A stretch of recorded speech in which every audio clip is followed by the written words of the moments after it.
Parada diante do espelho, eu observava meu próprio reflexo com uma atenção que só os anos nos ensinam a ter. 48 primaveras não eram poucas, mas também não eram tantas assim, ainda que as finas linhas ao redor dos olhos já começassem a contar histórias que eu preferiria esquecer. Os dedos tremiam levemente quando abri a pequena caixa de joias que pertenceu à minha mãe. Dentro dela, os brincos de esmeralda engastados em ouro reluziram ao captar um raio de sol matinal, como se guardassem segredos de outras eras.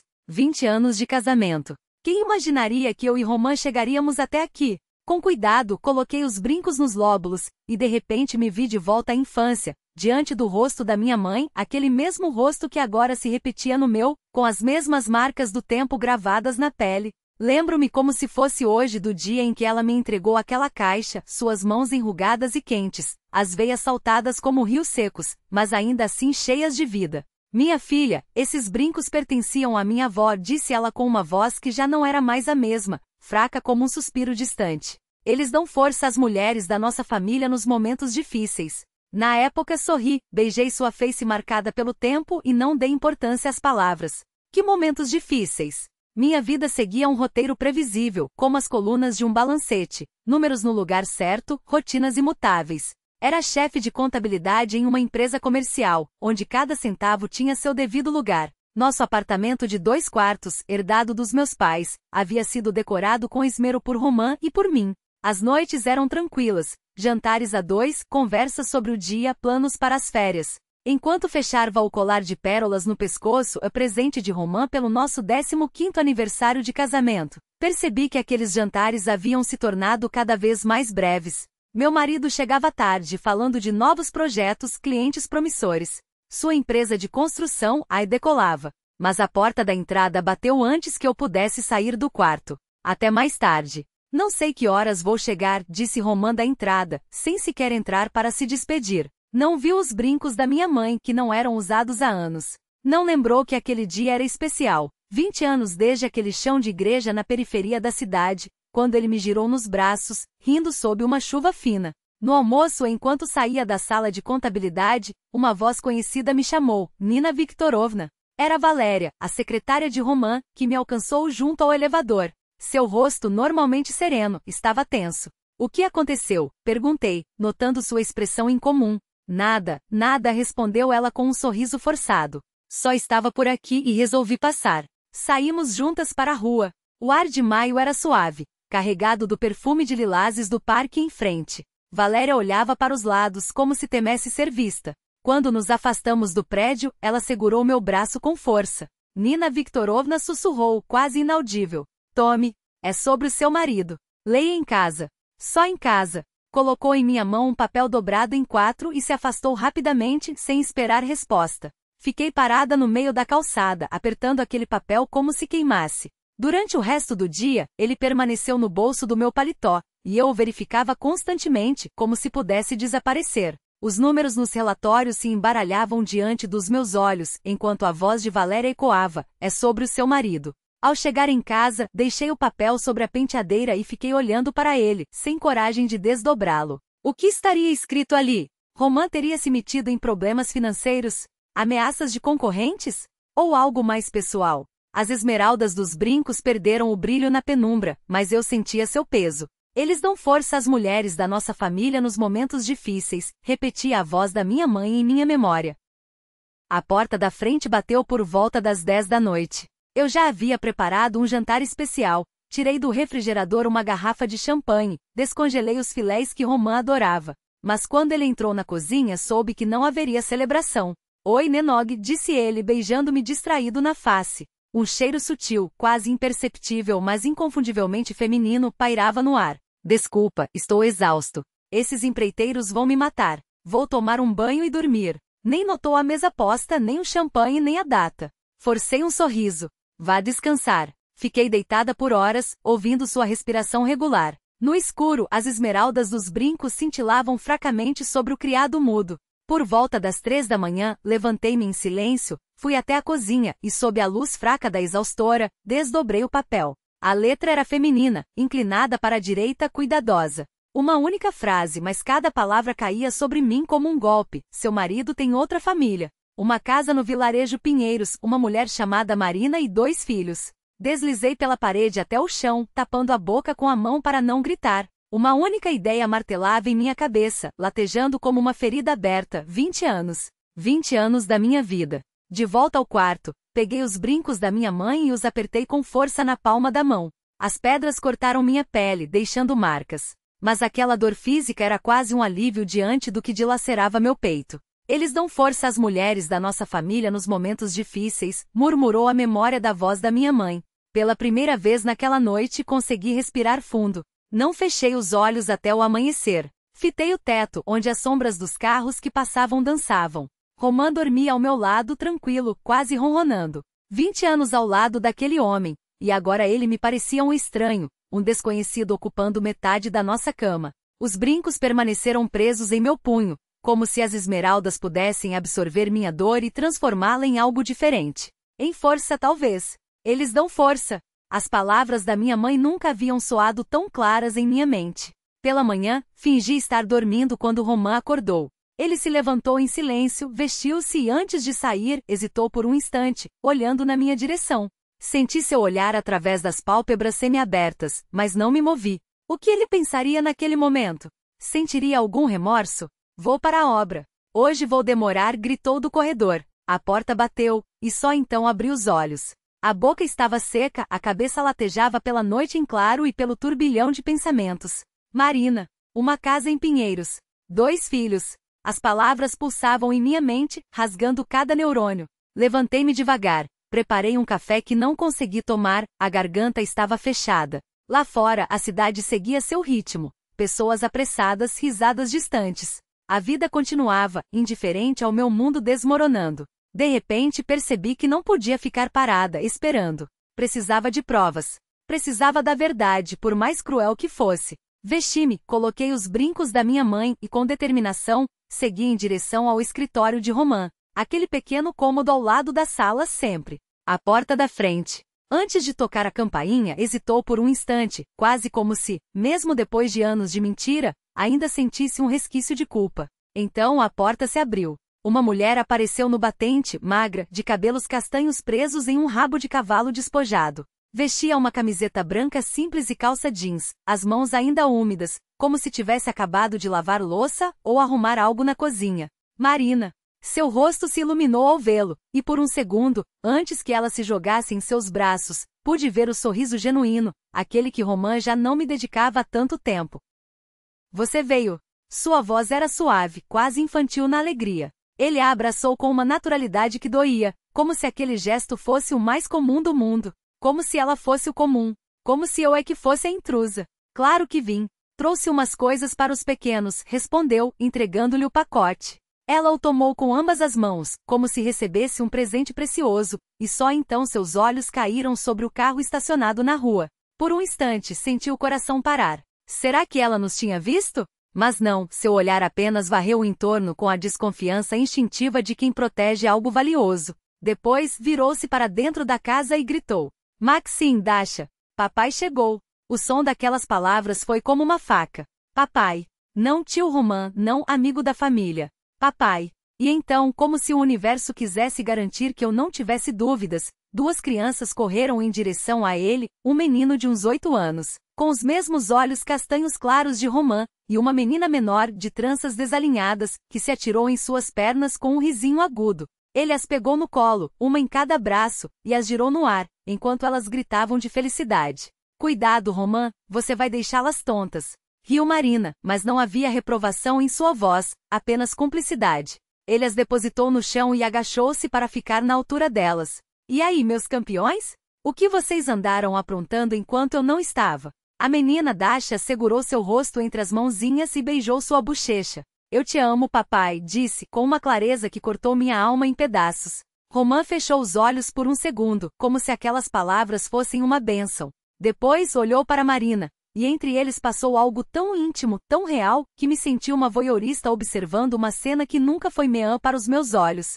Foi quando segurou meu braço. Seu toque me trouxe de volta ao presente, a dor física que latejava em meu peito. Nina, chega, sussurrou, a voz quebrada. Você viu o suficiente. Mas eu não conseguia me mover. Não conseguia desviar os olhos daqueles 3, não 4, porque então um bebê começou a chorar lá dentro, e Marina desapareceu por um instante, voltando com o enfaixado nos braços. Nosso pequeno, disse Romã, estendendo os braços para pegá-lo. Ele já está grandinho, não é, Marina? E foi aí que entendi. Não eram 2 filhos. Eram 3. Me puxou com força, quase me arrastando para trás da cerca viva. Meus joelhos fraquejaram, e se não fosse por ela, eu teria caído ali mesmo, no meio da calçada como um boneco de pano sem fios. Ele tem uma família, Nina, sua voz era um murmúrio urgente. Uma família de verdade. Com filhos. Com uma vida. Eu assenti, mas não havia compreensão em meu gesto, apenas um automatismo vazio. Porque, na verdade, eu já sabia. Desde o momento em que abri aquele cofre, uma parte de mim já sabia. Mas ver era diferente. Ver era sentir o chão se abrir debaixo dos pés e saber que não havia mais para onde cair. Romã entrou na casa, a porta se fechou atrás dele, e o som das risadas das crianças se perdeu no ar da tarde. Ficamos ali, escondidas, como sombras de uma vida que nunca nos pertenceu. O que você vai fazer agora? Perguntou finalmente. Olhei para as minhas mãos.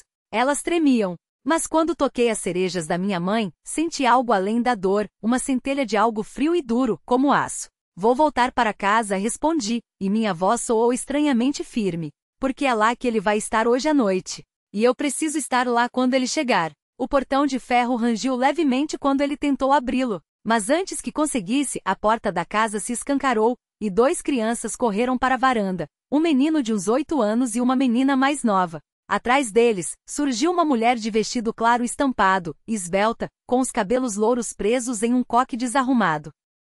Papai, o papai chegou! Gritaram as crianças, correndo em direção ao portão. A palavra papai me atravessou como uma lâmina.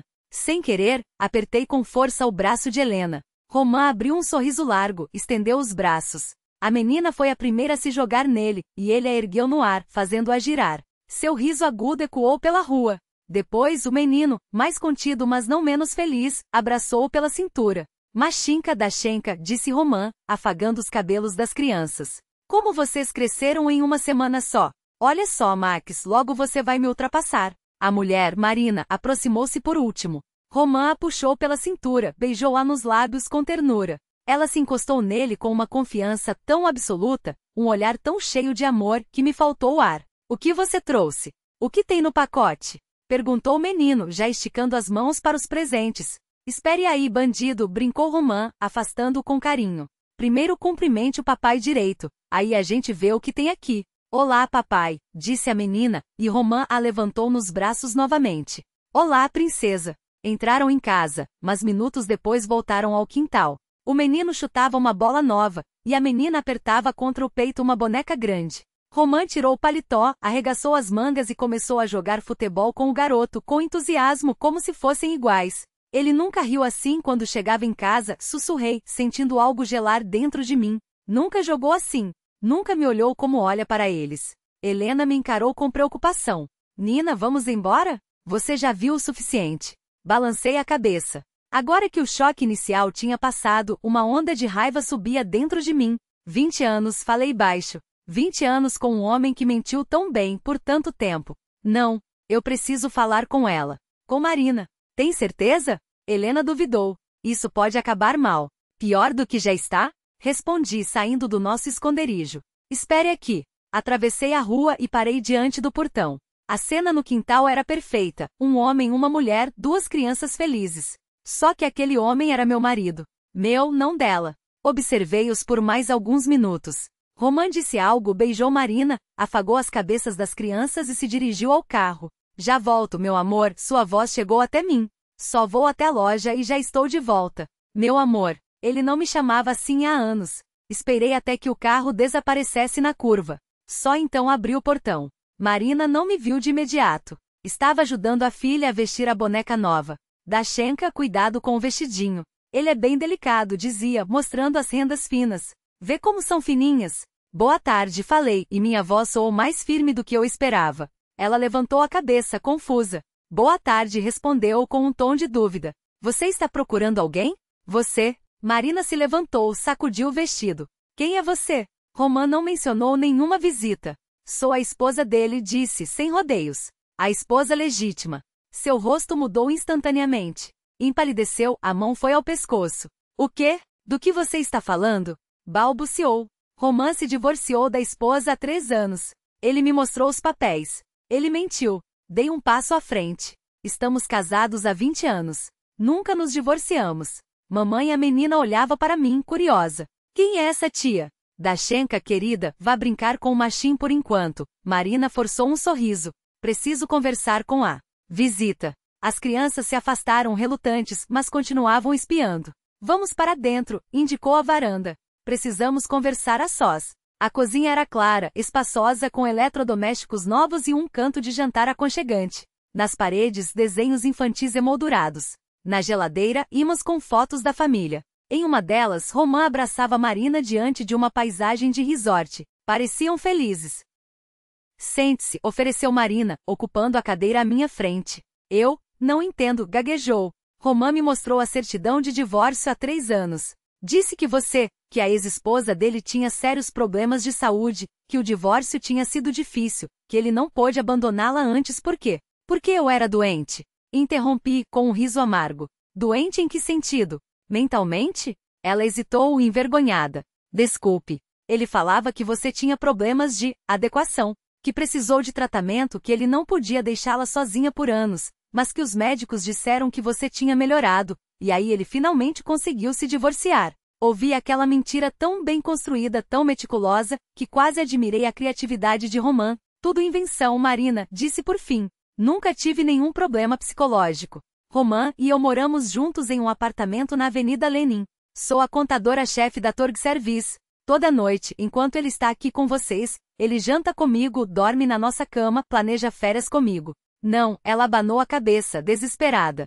Não, tem que ser um engano. Romã não faria isso. Ele nos ama, ama as crianças. Ele me pediu em casamento no ano passado. Estamos esperando os filhos crescerem um pouco para nos casarmos de verdade. De repente ela calou-se, olhando para algo atrás de mim. Virei-me e vi na parede uma foto emoldurada. Romã e Marina em trajes formais com anéis nos dedos. Uma espécie de cerimônia caseira. Olhe, Marina levantou-se, tirando a foto da parede. Isso foi no ano passado. Trocamos alianças, fizemos juramentos. Adiamos a festa oficial até as crianças ficarem maiores. Romã disse, será mais certo se o Machim puder me levar ao altar como o homem da casa. Tirou de uma gaveta um maço de desenhos infantis.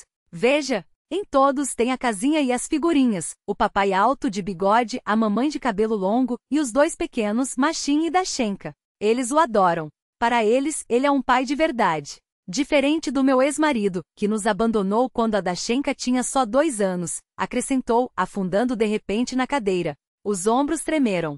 Ele prometeu se casar comigo, choramingou, cobrindo o rosto. Dizia que nos amava mais que tudo, que finalmente tinha encontrado uma família de verdade. Olhei para aquela mulher, jovem, bonita, que amava meu marido com sinceridade, e não consegui odiá-la. Ela também tinha sido enganada. Assim como eu. A porta da frente bateu. Passos na entrada, depois a voz de Romã. Marina, esqueci a lista. O que o Machinka pediu mesmo? Aqueles cereais com dinossauro ou com? Ele parou na soleira da cozinha ao nos ver. Primeiro, seu rosto expressou incompreensão. Depois medo. Em seguida tentou se recompor. Nina, sua voz saiu rouca. O que você está fazendo aqui? Olá, Romã, levantei-me. Eu e Marina estávamos justamente falando sobre seu talento para inventar histórias. Descobri que você é muito criativo, especialmente na parte sobre minha doença mental. O rosto de Marina se contorceu. Ela se levantou de um salto, correu até ele. Diga que não é verdade. Exigiu, agarrando seu braço. Diga que você realmente se divorciou dela. A voz de Marina tremia, os dedos apertando com força o tecido da blusa de Romã. Diga que esses 3 anos não foram uma mentira para mim, para as crianças. Romã permaneceu imóvel, o olhar saltando de mim para Marina e vice-versa. Sua habitual autoconfiança derretia a cada segundo como cera sob uma chama. Pela primeira vez em 20 anos, eu o vi assim, desorientado, acossado, sem saída. Era uma imagem que em outras circunstâncias poderia até me dar uma satisfação amarga. Mas naquele momento só me fazia sentir o peso de uma verdade que agora nos esmagava a todos. Marina, Nina, eu posso explicar tudo, começou ele, a voz arrastada, como se as palavras custassem um esforço sobre-humano. Como você pôde fazer isso? Marina gritou, e o som rasgou o silêncio da cozinha como uma lâmina. Como pôde nos enganar desse jeito? O grito dela atraiu as crianças. Elas pararam na porta, os olhos arregalados de medo ao verem a mãe chorando. O mais velho, Machim, deu um passo à frente, como se quisesse protegê-la. Mamãe, o que aconteceu? Perguntou a voz trêmula. Papai, por que a mamãe está chorando? A menina, ainda confusa, puxou a barra da camisa de Romã. Está tudo bem, filho. Romã forçou um sorriso, mas os cantos da boca tremiam. Os adultos só estão conversando. Vão brincar no quintal. Você não é pai deles, falei baixo, mas cada sílaba ecoou como um tiro. Nem sequer por direito. Você é um impostor, Romã. As crianças olharam para nós, perdidas. Os rostos pequenos refletiam uma mistura de medo e incompreensão, como se o mundo que conheciam tivesse se partido ao meio bem diante deles. Nina, pare. Romã elevou a voz, pela primeira vez perdendo a compostura. Não na frente das crianças. Você vem aqui, faz de conta que é pai, depois volta para casa comigo e age como se estivesse só trabalhando até tarde. Continuei, ignorando seu pedido. Quem é você, Romã? Qual de nós é a sua verdadeira família? Crianças, saiam agora, Marina ordenou, a voz quebrada pela urgência. Elas trocaram olhares assustados antes de correrem para fora da cozinha, como se fugissem de um incêndio. Estou esperando uma resposta. Virei-me para ele, cruzando os braços. Essa mulher, ela é mesmo sua esposa? Romã deixou-se cair pesadamente na cadeira, como se suas pernas já não o sustentassem. Passou a mão pelo rosto, os ombros curvados. Sim, a palavra saiu como um suspiro curto e definitivo. O ar na cozinha parece ter sido sugado de uma vez. Marina cambaleou, agarrando-se à mesa como se ela fosse a única coisa que a impedia de desabar. Há quanto tempo? Sua voz era um fio de som. Há quanto tempo você é casado? 20 anos, respondeu ele tão baixo que quase não ouvi. E todo esse tempo você mentiu? Os olhos de Marina brilhavam com lágrimas não derramadas. Falou que era divorciado, mostrou documentos falsos. Ele assentiu, sem coragem de encará-la. Por quê? A pergunta saiu como um soluço. Por que não se divorciou de verdade, se nos ama? Romã finalmente levantou a cabeça. Seu olhar não tinha mais a arrogância de sempre. Em seu lugar, havia algo parecido com resignação, como se soubesse que, independente do que dissesse, já estava condenado. Eu amo você, Marina. Amo as crianças. Sua voz falhou. Mas um divórcio me custaria metade do negócio, os imóveis, as contas.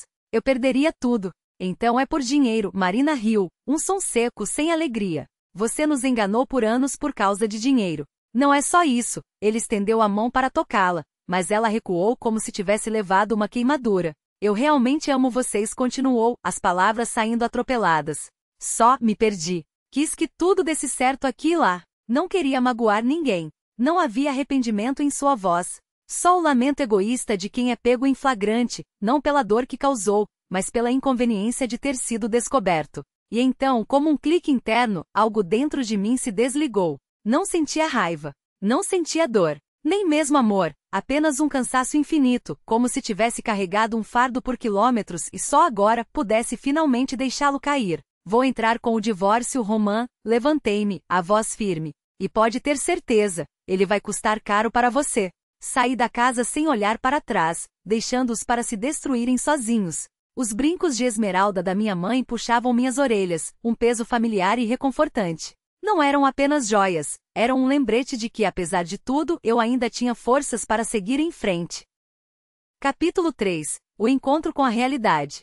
O sábado amanheceu com um sol inesperado, como se maio quisesse compensar com o calor a geada que congelava minha alma. Eu estava sentada no carro de Helena, uma Toyota velha estacionada a algumas casas do nosso prédio, esperando. Os brincos de esmeralda balançavam levemente, como se sussurrassem. Você não está sozinha. Ainda dá tempo de cancelar tudo. Helena tamborilava os dedos no volante, nervosa. Por que você quer ver algo que vai partir seu coração? Meu coração já está partido, Len, respondi, sem tirar os olhos da entrada do prédio. Só preciso juntar os cacos. Romã saiu pontualmente às 11 horas. Trajava um suéter claro e calça jeans, a camisa xadrez que eu mesma lhe dera de aniversário no ano passado. Na mão, uma sacola grande demais para ser apenas compras. Engoli em seco. Aquilo só poderia ser uma coisa: presentes para os filhos dela. Vamos, disse secamente quando o Volkswagen prateado de Romã se afastou. Helena saiu atrás, mantendo uma distância segura. Era sábado. O trânsito denso tornava nossa perseguição discreta. Romã dirigia com confiança, sem olhar para trás, como se já tivesse feito aquele trajeto centenas de vezes. Provavelmente tinha. A cidade foi dando lugar a subúrbios arborizados. Logo, uma placa anunciou: Pinheiro Manso Condomínio Residencial. Casas de 2 andares, jardins impecáveis, ruas limpas. Tudo respirava prosperidade, uma vida tranquila e bem planejada, a vida que meu marido havia construído para outra mulher. Romã virou na Rua dos Pinheiros. Helena parou no início da rua. Daqui a gente vai a pé, avisou. Se avançarmos de carro, ele pode nos ver. Caminhamos em silêncio, mantendo distância. Romã estacionou diante do número 17, uma casa de 2 andares com um sótão pintado em um tom creme suave. A varanda larga estava coberta por uma trepadeira florida, o jardim da frente cheio de tulipas em flor, e no quintal um playground infantil, balanço, caixote de areia, uma casinha de brinquedo. Escondemo-nos atrás da cerca viva do terreno vizinho, de onde tínhamos uma vista clara. Romã saiu do carro, ajustou a camisa e pegou a sacola. Antes que pudesse abrir o portão, a porta da casa se abriu. 2 crianças correram para a varanda, um menino de uns 8 anos e uma menina mais nova. Atrás deles, uma mulher magra, de vestido floral e cabelos castanhos soltos, sorriu ao vê-lo. Papai, papai chegou! Gritaram as crianças, correndo em sua direção. A palavra papai me atingiu como uma faca. Minhas unhas cravaram-se na palma da mão de Helena. Romã abriu os braços, o rosto iluminado por um sorriso genuíno, aquele mesmo sorriso que eu já vi tantas vezes, mas que nunca havia sido meu. A menina pulou nele primeiro, e ele a ergueu no ar, fazendo-a girar. Seu riso ecoou pela rua. Em seguida, o menino, mais contido mas igualmente feliz, abraçou-o pela cintura. Max, Dasha Romã afagou os cabelos deles com carinho. Como vocês cresceram em uma semana? Olha só, Max, logo você vai ser mais alto que eu. Marina aproximou-se por último. Romã a abraçou pela cintura, beijando-a nos lábios com uma ternura que me roubou o fôlego. Ela se encostou nele com uma confiança, um amor no olhar, que me fizeram sentir como uma intrusa em um quadro perfeito. O que você trouxe? O menino já puxava a sacola. O que tem aí? Espera aí, bandido. Romã o afastou brincando. Primeiro cumprimente o papai direito, depois a gente vê. Oi, papai, disse a menina, e Romã a pegou no colo novamente. Oi, princesa. Eles entraram em casa, mas minutos depois reapareceram no quintal. O menino chutava uma bola nova, e a menina apertava contra o peito uma boneca grande. Romã tirou o casaco, arregaçou as mangas e começou a jogar futebol com o garoto, com um entusiasmo que eu nunca vi nele, nem mesmo quando brincava com nosso filho. Helena me esperava junto ao portão, lançando olhares ansiosos para o relógio. Ao me ver, correu ao meu encontro. Nina, está tudo bem? Ouvi gritos. Não respondi. Dentro de mim, havia um vazio estranho, como se todas as emoções tivessem queimado de uma vez, deixando só cinzas. Caminhamos em silêncio até o carro. Helena não fez perguntas, mas seus olhares preocupados falavam por ela. Preciso voltar aqui amanhã. Falei finalmente quando pegamos a estrada de volta. Falarei com Marina. Sem o Romã. Tem certeza de que é uma boa ideia? Ela hesitou. Tenho. Minha voz soava firme, quase distante. Somos 2 vítimas dele. Não rivalidades, mas 2 mulheres que o mesmo homem traiu. No dia seguinte, voltei a Pinheiro Manso sozinha. Romã tinha uma reunião de negócios, ou pelo menos foi o que me disse pela manhã, evitando meu olhar. Mal trocamos palavras desde a noite anterior. Ele dormiu no escritório. Eu passei a noite em claro, fitando o teto, enquanto a luz da madrugada ia clareando aos poucos os contornos do quarto. Passava os dedos pelo teto, revirando na memória 20 anos de vida ao seu lado, tentando entender onde e quando tudo tinha dado errado. Marina recebeu-me com desconfiança, mas deixou-me entrar. As crianças estavam com a avó, elas enviará de propósito, para que pudéssemos conversar sem testemunhas. Sobre a mesa da cozinha, 2 xícaras de chá esperavam, como se soubesse que eu voltaria.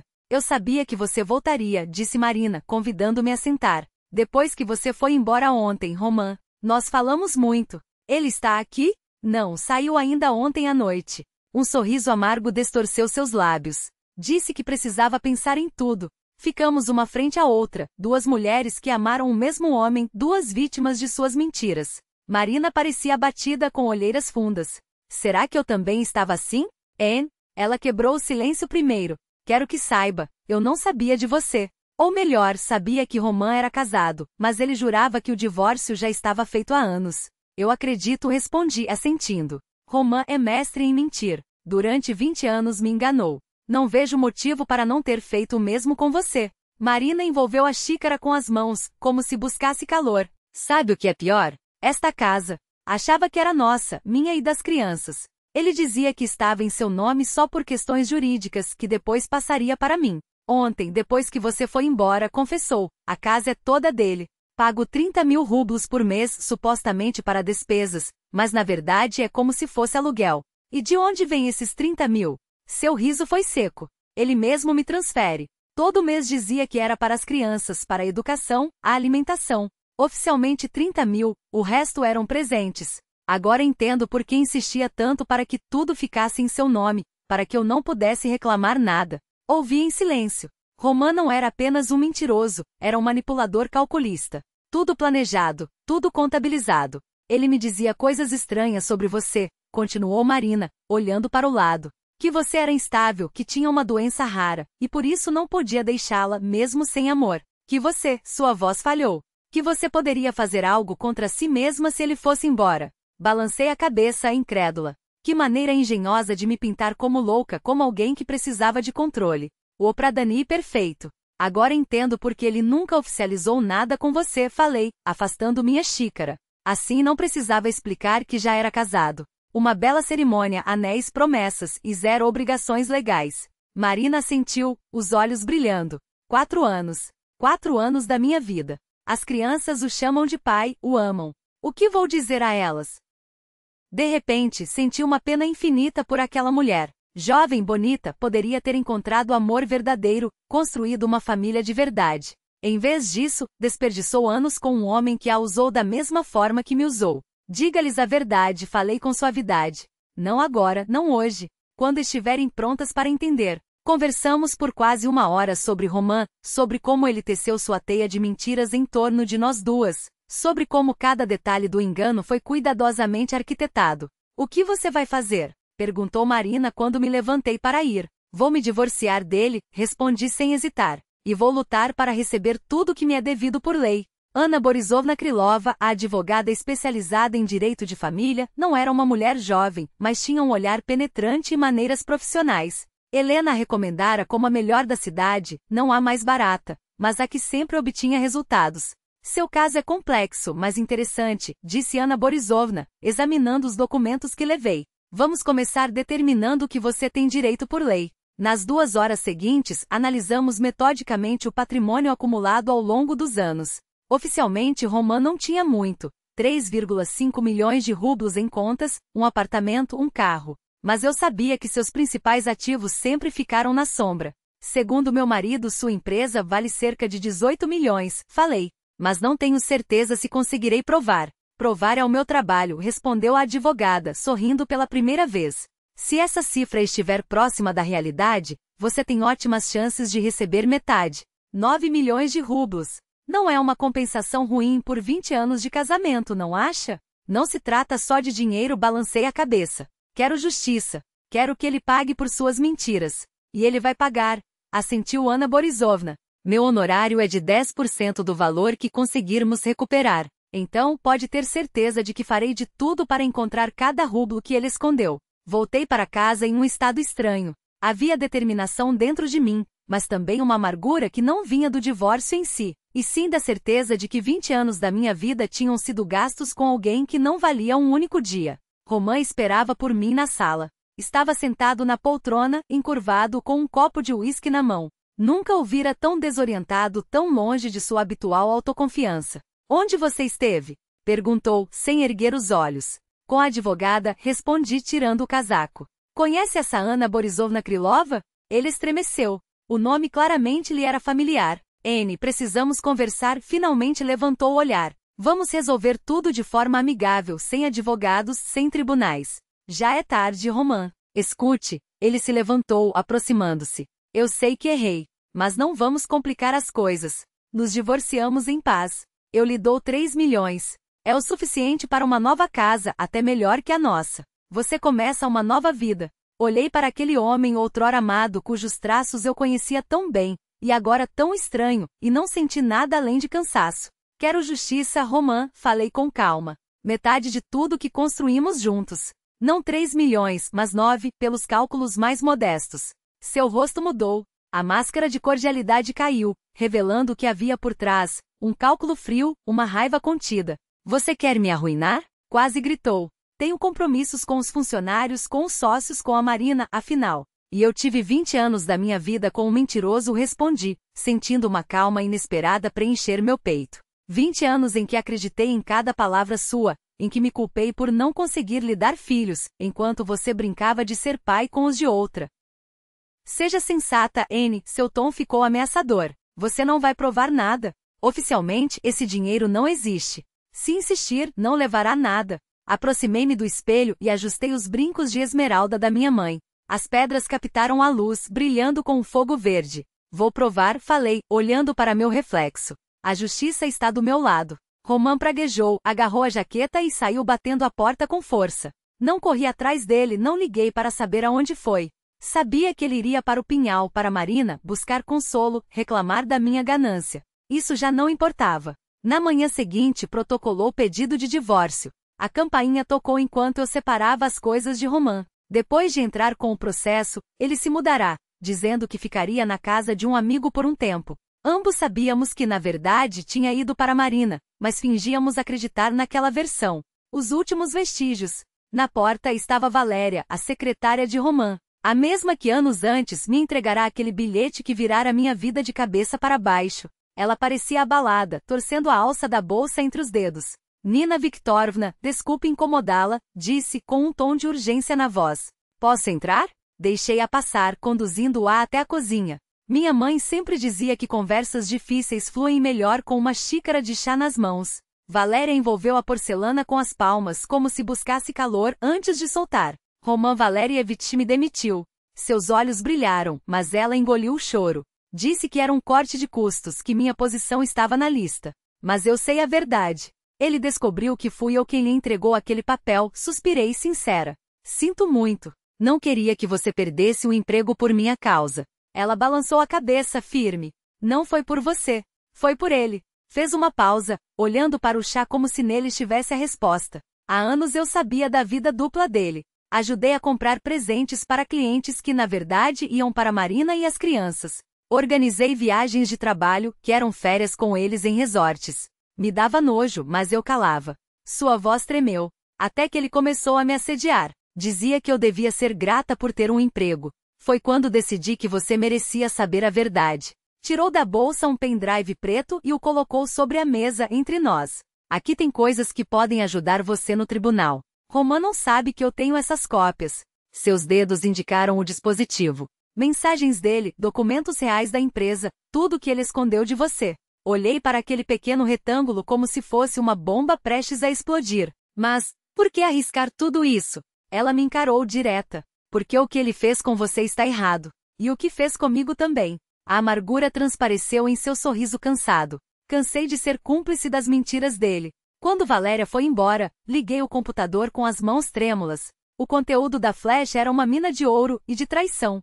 Havia trocas de e-mails com sócios discutindo esquemas para ocultar lucros, ordens ao contador para subdeclarar a receita da empresa. E o mais revelador, um plano detalhado para vender os ativos principais às pressas e transferir o dinheiro para contas no exterior. Precisamos agir rápido, escrevia Roman ao diretor financeiro. Se a Nina entrar com a divisão de bens, perdemos metade. Melhor vender agora e mover o dinheiro para um lugar seguro. Depois, quando tudo acalmar, trazemos os ativos de volta. Havia também mensagens para Marina. Na última, de apenas um mês atrás, ele prometia: amor, falta pouco. Daqui a 6 meses finalmente nos casamos de verdade.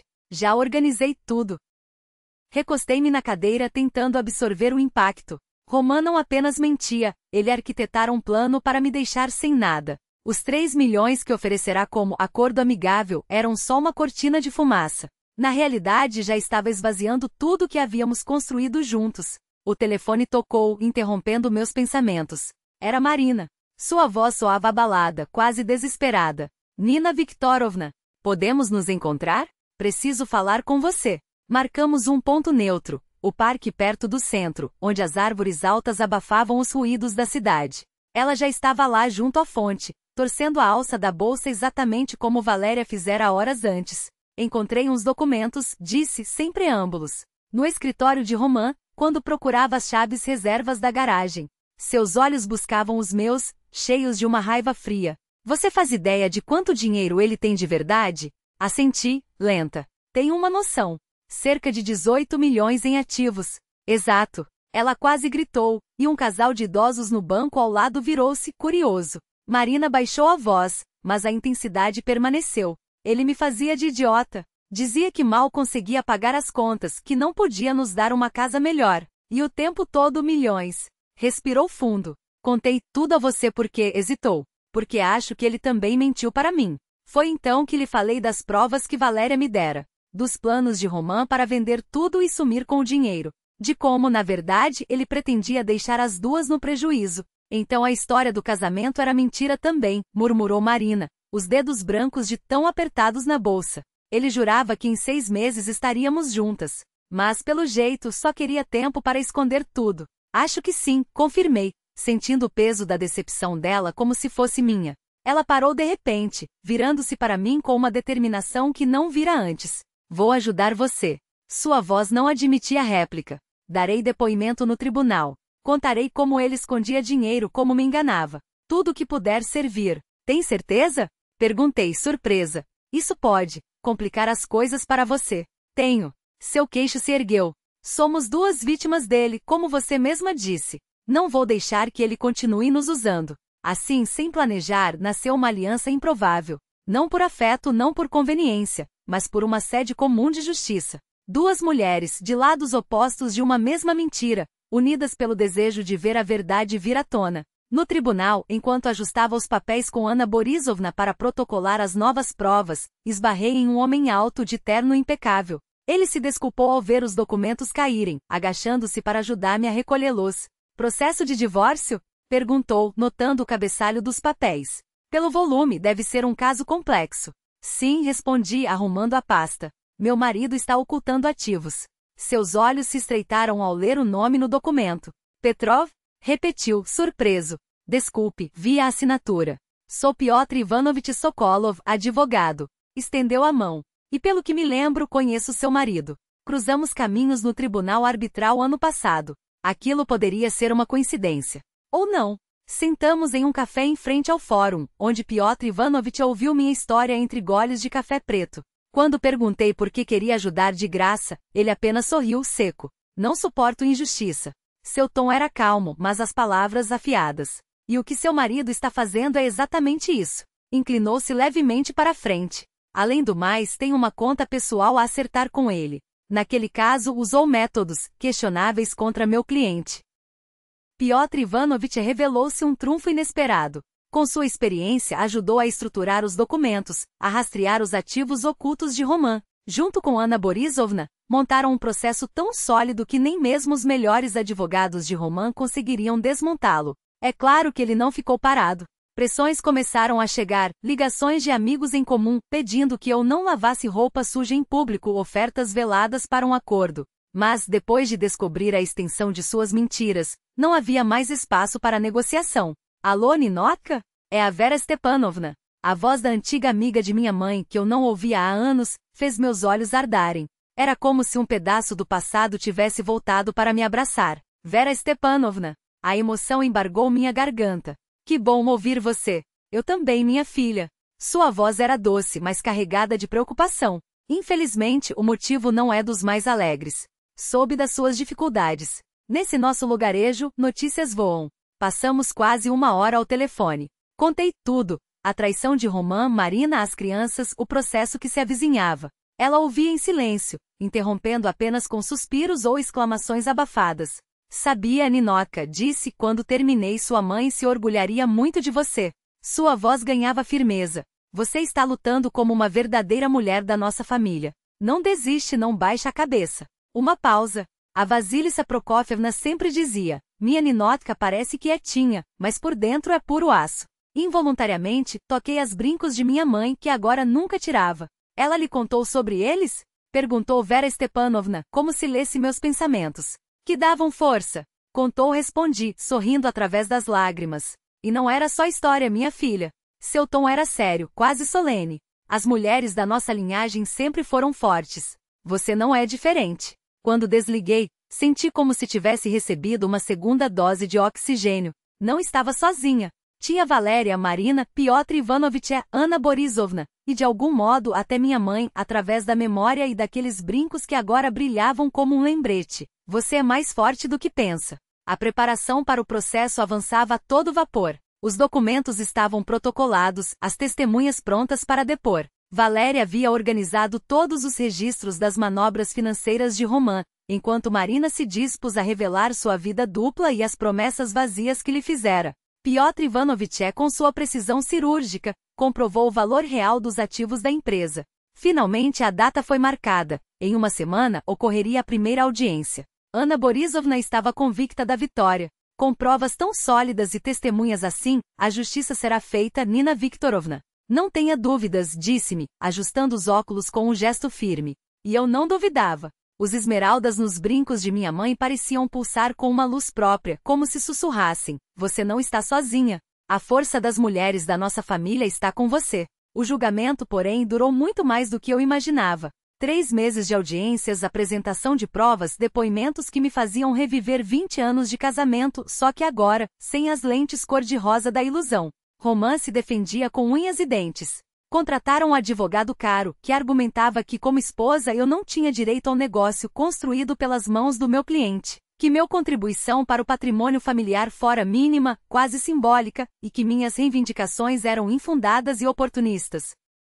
Ana Borisovna rebateu com calma cortante. Minha cliente trabalhou durante todo o casamento e contribuiu financeiramente para o orçamento familiar. Mas foi com o salário dela que Roman Valerievich pôde iniciar seu negócio, quando não tinha capital inicial. Era verdade. Nos primeiros anos, enquanto Roman tentava erguer a empresa, fui eu quem sustentou a casa, quem abdicou de pequenas e grandes coisas para que ele pudesse investir. Agora, ele fingia que tudo havia sido fruto exclusivo do seu esforço. Valéria, no banco das testemunhas, manteve-se inabalável, apesar dos olhares cheios de desprezo que Roman lhe lançava. Roman Valerievich subdeclarava sistematicamente os rendimentos da empresa, afirmou com voz clara. Utilizava despesas fictícias e empresas de fachada para lavagem de dinheiro. Eu mesma elaborei os documentos sob suas ordens. Suas palavras ecoavam no salão, implacáveis. Mas foi o depoimento de Marina que parece ter abalado mais a juíza, uma mulher de olhar perspicaz e expressão severa. Ele dizia que a ex-mulher era doente mental, contou Marina, baixando os olhos por um instante, como se ainda sentisse culpa. Que já estava divorciado há 3 anos, mostrava documentos que agora sei, eram falsos. Todo esse tempo levou uma vida dupla, enganando as duas. Roman permanecia com a cabeça baixa, murmurando algo ao advogado de vez em quando, como um homem que finalmente via suas mentiras desmoronarem. Piotr Ivanovich, porém, foi a estrela do processo. Metódico, quase pedagógico, apresentou documento por documento que comprovava o valor real dos ativos da Stroidon, extratos bancários, avaliações de imóveis e maquinário, laudos de perícia que atestavam o valor de mercado do negócio. De acordo com estas provas, concluiu, o patrimônio adquirido durante o casamento não vale menos que 18 milhões de rublos. E isso é corroborado não apenas pelos papéis, mas pelos depoimentos, inclusive do ex-diretor financeiro da empresa. No último dia de audiência, a juíza examinou os autos por longo tempo antes de proferir a sentença. Conforme o Código de Família da Federação Russa declarou, a esposa tem direito à metade dos bens adquiridos em comum. Considerando as provas apresentadas, este tribunal determina que Roman Valerievich pague a Nina Viktorovna Petrova a quantia de 9 milhões de rublos, correspondente à sua parte no patrimônio conjugal. Um murmúrio percorreu a sala. Roman levantou-se de repente vermelho de raiva. Isso é um roubo, gritou. Trabalhei a vida inteira para perder tudo. Silêncio, cortou a juíza com voz gelada. Mais uma interrupção como esta, e o senhor responderá por desacato. Estamos em um tribunal, não em um mercado. Ao sair da sala, senti uma estranha leveza. Não havia triunfo nem vingança, apenas alívio, como se, após anos carregando um fardo invisível, finalmente o tivesse deixado para trás. Passei por Roman sem olhar para ele. Ele já não tinha poder sobre mim. Não sobre minha vida, não sobre minhas escolhas. A decisão de me mudar surgiu como uma revelação. Uma manhã acordei e soube, com uma clareza cristalina, que não queria mais viver em uma cidade onde cada rua, cada prédio, cada esquina me lembrava do passado. Vendi o apartamento que dividira com Roman por tanto tempo e com parte do dinheiro, comprei uma pequena casa em uma cidade litorânea ao sul. Um lugar aconchegante com uma varanda de onde se via o mar e um jardim que pedia para ser cuidado. 4 milhões de rublos não eram muito por uma segunda chance, mas eram suficientes para começar do zero. Ao saber da minha decisão, suspirou. Vou sentir saudades, mas entendo. Às vezes, é preciso ir embora para sarar de verdade. Antes de partir, encontrei-me com Marina. Ela também se preparava para uma mudança radical. Voltaria com os filhos para a cidade natal, perto dos pais. Não consigo ficar aqui, confessou, com os olhos úmidos. Muitas mentiras, muita dor. As crianças ainda perguntam quando o pai vai voltar. Perguntei por ele mais por formalidade do que por curiosidade. Não sei, respondeu, encolhendo os ombros. Depois do julgamento, apareceu umas 2 vezes, tentou explicar alguma coisa, pediu perdão. Mas não consigo. Não consigo mais acreditar em uma palavra que ele diz. Entendi-a perfeitamente. Eu mesma sentia o mesmo. Com Valéria, despedi-me no mesmo café minúsculo onde, meses antes, havia contado sobre a traição de Romã. Obrigada, disse, apertando sua mão com gratidão. Sem você nada disso teria sido possível. Não tem de que, sorriu ela. Apenas fiz o que era certo. Tirei da bolsa um envelope e estendi-o a ela. Uma pequena gratidão e um investimento no seu futuro.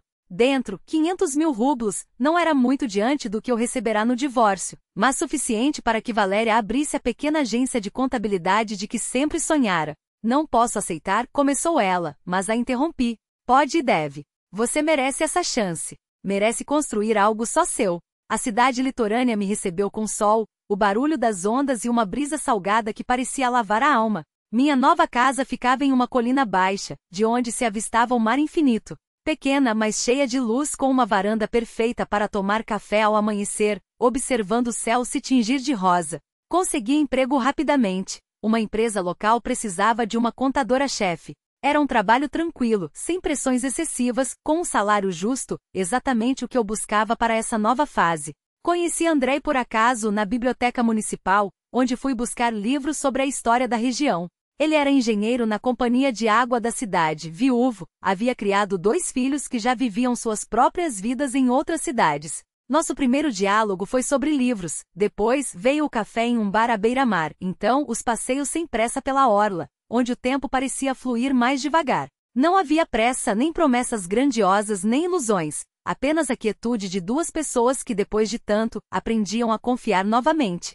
Andrei tinha olhos bondosos, mãos firmes e uma capacidade rara de ouvir. Ao seu lado, eu me sentia em casa, como se, após uma longa viagem, finalmente tivesse encontrado um porto seguro. De vez em quando, recebia notícias de Valéria prosperava, sua agência de contabilidade já tinha clientes fixos. Marina trabalhava como designer em uma fábrica de móveis na sua cidade natal, e as crianças, aos poucos, se adaptavam à nova rotina. Quanto a Romã, boatos diziam que vendera a maior parte do negócio e sumira. Para onde, ninguém sabia nem importava. Ainda usava os brincos de esmeralda da minha mãe quase sem tirá-los. Eles eram como um fio invisível que me conectava não ao passado que eu queria esquecer, mas aquilo que me dava força, aos meus pais, à infância, às mulheres da minha família que cada uma à sua maneira, haviam superado suas próprias provações. Certo dia, sentei-me para escrever uma carta a Vera Stepanovna.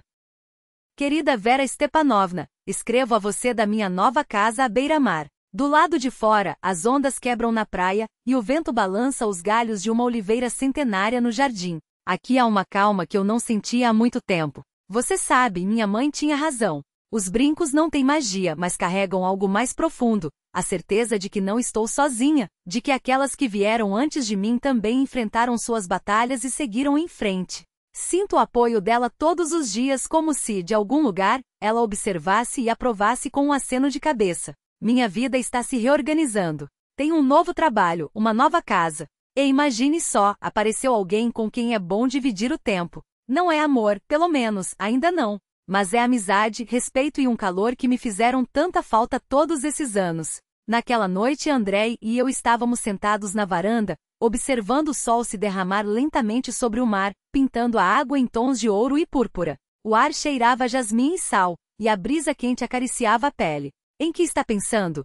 Perguntou ele, notando meu olhar distante. Na vida, respondi, tocando sem querer os brincos da minha mãe. Em como ela às vezes nos surpreende. O que parece um desastre pode ser, na verdade, o começo de algo melhor. Ele assentiu como se entendesse e segurou minha mão. Sua palma era quente e firme. Sabe, Nina, disse baixinho, eu achava que minha vida tinha terminado quando minha esposa morreu, que só me restava vazio e solidão. Depois conheci você e percebi, a vida não acaba até que a gente decida colocar um ponto final nela. O sol encostou no horizonte. Os últimos raios dançaram nas pedras verdes dos brincos. À minha frente, estendia-se uma vida inteira. Uma vida sem mentiras, sem traições, sem ilusões. Uma vida que eu escolhera viver do meu jeito, apoiada na força das mulheres da minha família e na minha própria verdade interior. Sentada na areia, revivia os acontecimentos do último ano. Pensar que há apenas 12 meses eu me preparava para comemorar 20 anos de casamento, colocava os brincos de esmeralda da minha mãe e não fazia ideia das mudanças que estavam por vir. Um ano de traição, de dor, de luta, mas também de descobertas e finalmente de liberdade. Um ano antes, havia recebido aquele bilhete de Valéria, seu marido tem outra família. 9 palavras que viraram meu mundo de cabeça para baixo. Tudo desabou em um instante, mas eu resisti. Mais do que isso, construí um mundo novo, só meu, sem máscaras, sem falsidades, sem segundas intenções. As ondas subiam e desciam na praia, apagando minhas pegadas na areia. Pensei em como nos apegamos ao passado com medo de mudar. Até que vem a tempestade, varre tudo, e descobrimos que é possível seguir em frente, deixando novos rastros. Aquele ano me ensinou muito sobre mim mesma, sobre uma força que eu não sabia que tinha, sobre a capacidade de recomeçar do zero sem olhar para trás, sobre como, por trás da fachada de um casamento perfeito, pode haver um vazio e como, no meio da pior provação, podem nascer as sementes de uma felicidade nova. O telefone vibrou. Era uma mensagem de Andrei. Terminei mais cedo. Estou no nosso lugar. Sorri e respondi, já vou. Nos vemos na brisa do mar, nosso café favorito na orla, onde costumávamos jantar olhando o pôr do sol. Nossa relação evoluía sem pressa, sem forçar nada. Ambos havíamos perdido coisas importantes. Eu pela traição, ele pela morte da mulher que amava. E aprendemos a valorizar a sinceridade, a simplicidade, a ausência de jogos. Era estranho, mas aos 48 anos eu sentia que estava reaprendendo a construir um relacionamento. Um relacionamento real, sem ilusões, mas também sem cinismo. Baseado em respeito mútuo, em aceitação. No quarto onde eu dormia sozinha sobre a mesa de cabeceira, havia uma foto da minha mãe. Ao lado, a caixa de joias onde guardava seus brincos de esmeralda nos dias em que não os usava. Eles dão força às mulheres da nossa família nos momentos difíceis, ela costumava dizer. E estava certa. Não de forma mágica, é claro, mas aqueles brincos se tornaram para mim um símbolo de ligação entre gerações, um lembrete de que eu não estava sozinha, que antes de mim outras mulheres haviam enfrentado suas provações, resistido, seguido em frente. Ontem Valéria me ligou. Sua agência de contabilidade prosperava. Ela estava contratando mais funcionários, abrindo um segundo escritório. Tudo graças a você, Nina Viktorovna, disse ela, mas eu sabia que não era bem assim. O dinheiro que lhe dei havia sido apenas um empurrão. O caminho, ela traçou com seu próprio trabalho, sua determinação, sua honestidade. Marina também dava notícias. Ela e as crianças, aos poucos, se recuperavam. Maxine havia começado em uma nova escola, da Ana Creche. Marina trabalhava como designer e namorava um homem bom, que, segundo ela, tratava as crianças como se fossem suas, sem nunca tentar substituir o pai. Uma abordagem sensata, honesta. Sobre Roman, pouco se sabia e pouco me importava. Diziam que vendera a maior parte dos negócios e partido, quem sabe para a Tailândia, quem sabe para a Turquia. Talvez estivesse começando uma nova vida. Mas duvidava que fosse mais feliz do que a anterior. Quem vive mentindo leva esse hábito para onde for. Levantei-me da areia, sacudindo grãos presos ao vestido. À minha frente, uma noite com Andrei. Amanhã, um dia de trabalho em uma empresa onde me valorizavam não só como profissional, mas como pessoa. E depois, quem sabe, talvez um dia decidíssemos morar juntos. Talvez eu finalmente realizasse o sonho de ter um cachorro, algo que Roman sempre vetou. Talvez até escrevesse um livro. Uma ideia esquisita para uma contadora, mas por que não? Uma coisa era certa, nunca mais deixaria que o medo da perda ditasse minha vida. Por 20 anos temi destruir um casamento, fechei os olhos para os sinais de alerta, ignorei minha própria intuição. E aonde isso me levou? Agora eu sabia. Mesmo que tudo desabasse, eu aguentaria. Mesmo que tivesse que recomeçar do zero, recomeçaria. Os brincos da minha mãe capturaram o último raio de sol, brilhando com um fogo esmeralda. Sorri, lembrando as palavras de Vera Stepanovna, sua mãe se orgulharia de você. Espero que sim. Espero que onde quer que ela esteja, veja que sua filha finalmente se encontrou. Caminhei pela orla. A brisa leve brincava com meus cabelos. À frente avistava-se a varanda do marinho, onde Andrei me esperava. Uma vida nova construída a partir dos escombros da antiga. Uma vida sem mentiras, sem fingimentos, sem o medo constante de ser descoberta. E sabe de uma coisa? Eu era feliz, de um jeito novo, diferente, mas verdadeiro porque havia entendido o essencial. A felicidade não está em um marido, em um casamento, na ilusão de uma família perfeita. Está em se aceitar, em saber recomeçar, em ter força para seguir adiante, custasse o que custasse. Os brincos de esmeralda da minha mãe ficariam comigo enquanto eu vivesse. Depois, quem sabe, eu os passaria para alguma jovem, uma sobrinha, uma afilhada, a filha de uma amiga, e diria a ela o que minha mãe um dia me disse. Eles dão força às mulheres da nossa família nos momentos difíceis. E acrescentaria com a sabedoria que só o tempo traz, mas a verdadeira força está em você. Está em aceitar a vida como ela é, e mesmo assim, encontrar nela alegria e propósito. Foi com esse pensamento que entrei no café onde André me esperava. Ele se levantou com um sorriso ao me ver e em seus olhos, pela primeira vez em muito tempo, não havia sombra de cálculo ou interesse oculto. Apenas um calor genuíno, uma luz que nunca brilhou nos olhos de Romã. A vida nova começava ali, e eu estava pronta para vivê-la por inteiro, com intensidade, com honestidade, sem medo de olhá-la de frente. Porque o futuro, afinal, não era uma promessa vaga, era algo que eu poderia construir, passo a passo, escolha por escolha. E você, caro leitor? O que achou da história de Nina? Será que Romã merecia uma segunda chance, ou algumas feridas são profundas demais para serem ignoradas? Deixe sua opinião nos comentários, adoro saber o que vocês pensam. Se este relato tocou você de alguma forma, compartilhe com quem também pode precisar dessa reflexão. Às vezes, uma história é só o empurrão que falta para alguém enxergar sua própria força. E antes de seguir, me conte, de onde você está lendo essas palavras? De uma cidade movimentada ou de um cantinho tranquilo? No perfil do canal, você encontra uma lista com todas as nossas narrativas, cada uma delas escrita para fazer você sentir, questionar ou, quem sabe, se reconectar consigo mesmo. Que a sua semana seja leve, cheia daqueles pequenos momentos que fazem a vida valer a pena. E lembre-se, as melhores histórias ainda estão por ser escritas, inclusive a sua. Até a próxima!